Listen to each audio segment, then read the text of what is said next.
What's going on, guys? Welcome back to the channel. So I'm finally getting around to it. I have the Sportster 1200 low sitting on the jack. I'm gonna take this thing apart. Sorry if this video is not as elaborate as my other ones. I do have a lot of projects going on. I'm trying to knock this one out. This one's from my nephew. He does a lot of charity work, so I definitely wanted to hook him up.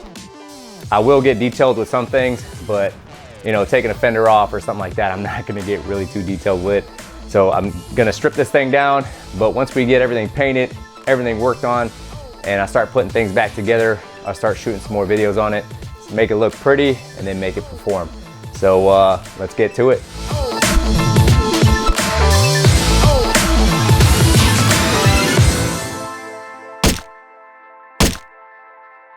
All right, guys, so first things first, I'm gonna remove the front and rear fender, and then I'll remove the front and rear wheel, and then I'll work on the suspension, take off the bars, and then I'll take off the exhaust. Tank's pretty easy to get off. The seat's pretty easy to get off.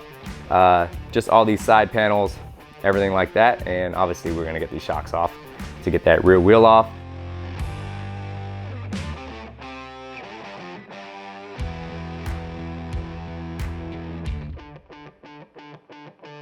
So for the front fender, there's 2 bolts on each side. Some fenders, they thread right through, but there is a nut on the other side. So I'm using a 1/2 inch wrench and a 1/4 inch hex bit.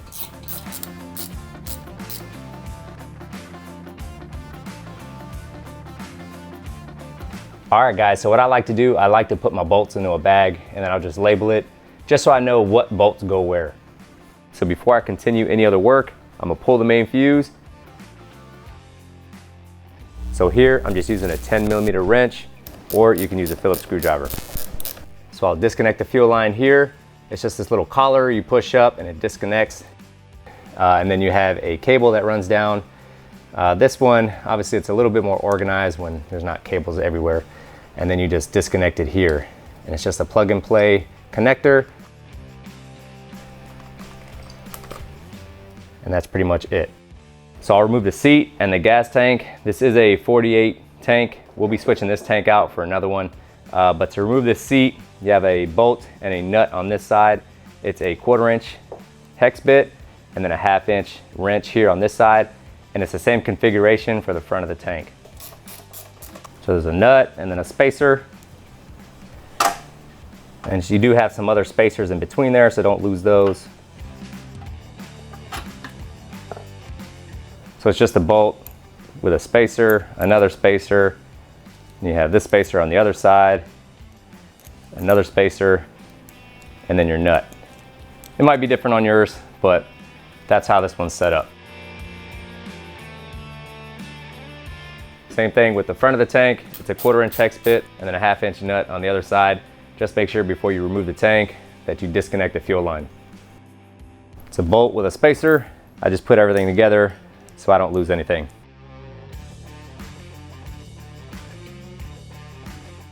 So I unbolted the tank in the rear and the front, disconnected the fuel line, disconnected this connector. You're always gonna have a vent hose. Just make sure you cut any zip ties that might be strapping this thing down. And then from here, should just be able to lift it right up. All right, so next thing is the rear fender. I'll disconnect the 2 lights. They are zip tied here. You might have different lights, but these are the lights that he has. Just make sure you disconnect them, cut any zip ties.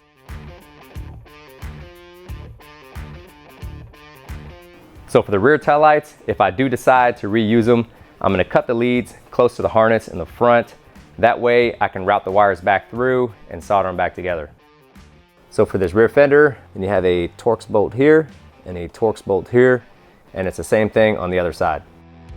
So T40. I think we got a winner. Let's try T45 just in case.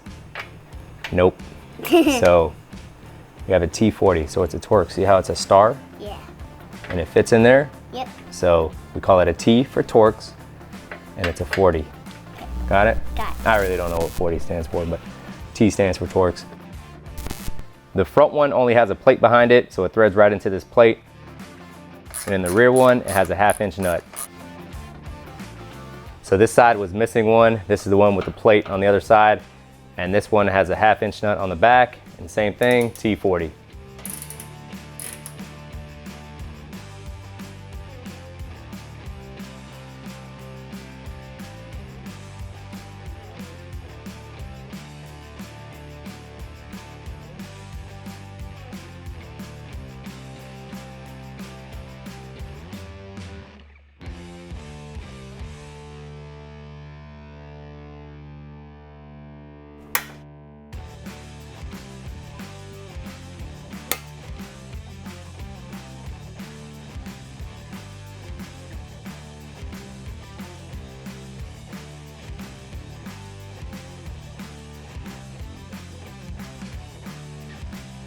So I'll take the rear tire off first. I'll start off by removing the shocks. Nope. Try the next one. Oh, too big.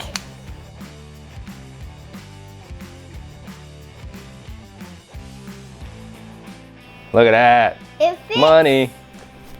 So what is it? A T50. T50. All right.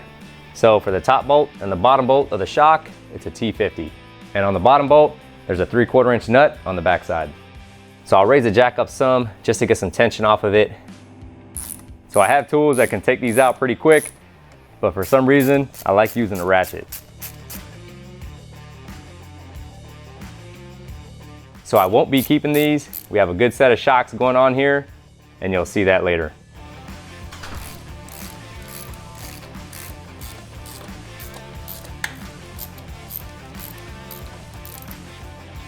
So for the rear brake caliper, you can just loosen up the bolts, but since I'm removing it anyway, I'm gonna go ahead and take them out.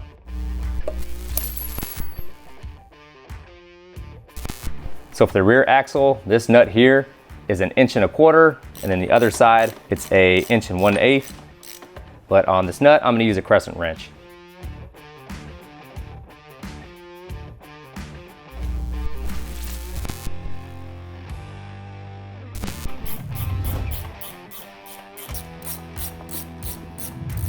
And now I'll just use a rubber mallet and knock the axle through.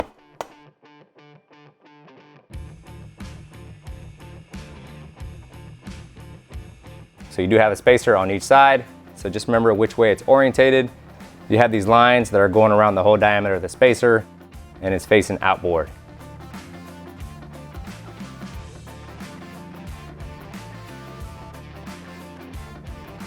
So now I can move the tire forward and take this belt off.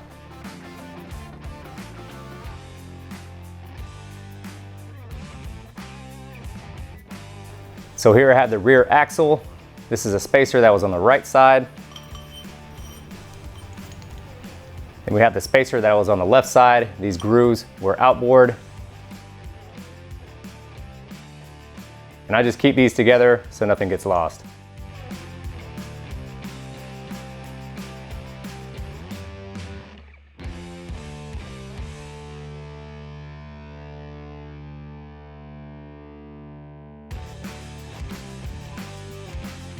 So now I'm gonna remove the front tire.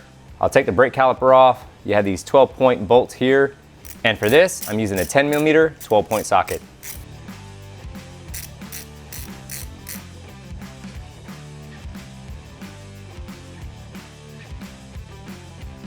So I'll cover this up and support it so it's not just hanging from the brake line.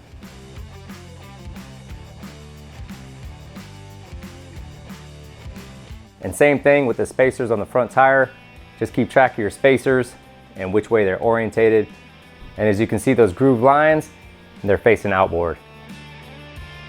So for the front axle nut, you can use a 15/16 or a 24mm.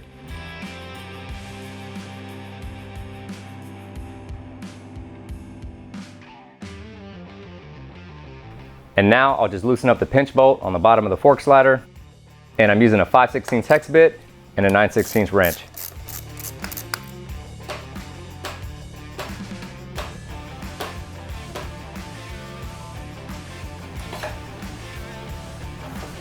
And look at that.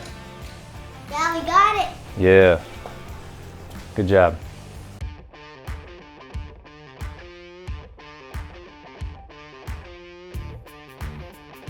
And just make sure you're keeping track of your spacers. For this one, this smaller spacer was on the left side and this bigger spacer was on the right side.